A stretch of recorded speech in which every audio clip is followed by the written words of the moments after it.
ये है इजराइल और ये है ईरान। मिडिल ईस्ट के इन देशों में जंग की आग भड़क उठी है और इसी के साथ वहां महायुद्ध छिड़ चुका है। दरअसल 19 अप्रैल की सुबह इजराइल ने ईरान पर जवाबी हमला करके युद्ध का ऐलान कर दिया। इजराइल का ये हमला ईरान के 13 अप्रैल वाले अटैक के रिस्पॉन्स में था। दरअसल ईरान पर एयर स्ट्राइक की खबर उस समय आई जब ईरान के supreme leader Ayatollah Ali Khamenei अपने जन्मदिन मनाने की तैयारी कर रहे थे।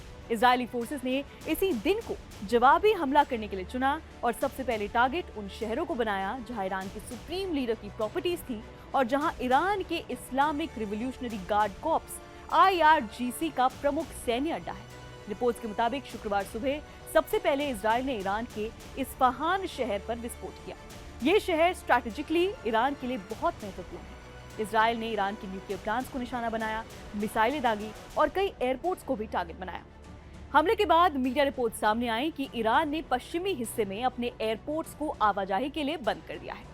इस्फहान शहर में मिलिट्री रिसर्च और डेवलपमेंट साइट्स के साथ साथ कई अहम सैन्य अड्डे हैं। ये तेहरान और मशाद के बाद ईरान का तीसरा सबसे अधिक आबादी वाला शहर है। यहाँ की आबादी लगभग 22 लाख है।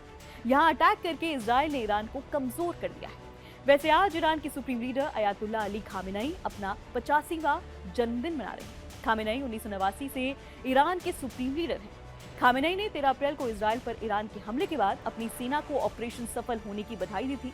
इसी के साथ उन्होंने इजराइल को चेतावनी दी थी कि अगर उसने जवाबी हमला किया तो इस बार ईरान और बड़ा अटैक करेगा और हुआ भी वैसा ही।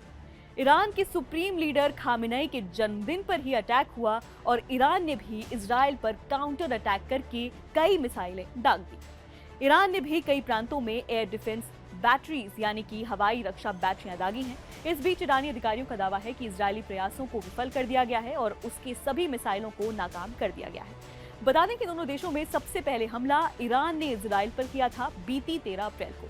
मिसाइल और ड्रोन्स अटैक किए थे। ईरान ने इजराइल पर 300 से ज्यादा अलग अलग तरह के ड्रोन हमले किए, जिसमें किलर ड्रोन से लेकर बैलिस्टिक मिसाइल और क्रूज मिसाइलें शामिल थी। इस हमले के तुरंत बाद इजरायली सेना ने एयर डिफेंस सिस्टम को एक्टिवेट कर दिया था।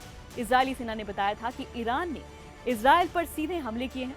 वहीं खबरें आई थीं कि इजराइल ने एरो एरियल डिफेंस सिस्टम के जरिए उनके अधिकतर मिसाइलों को मार गिराया। कहा गया कि इजराइल ने ईरान के 99% हवाई हमलों को विफल कर दिया।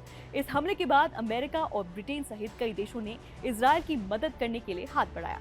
फिलहाल इस वीडियो में इतना ही। इस खबर से जुड़े अपडेट जानने के लिए आप देखते रहिए आर भारत।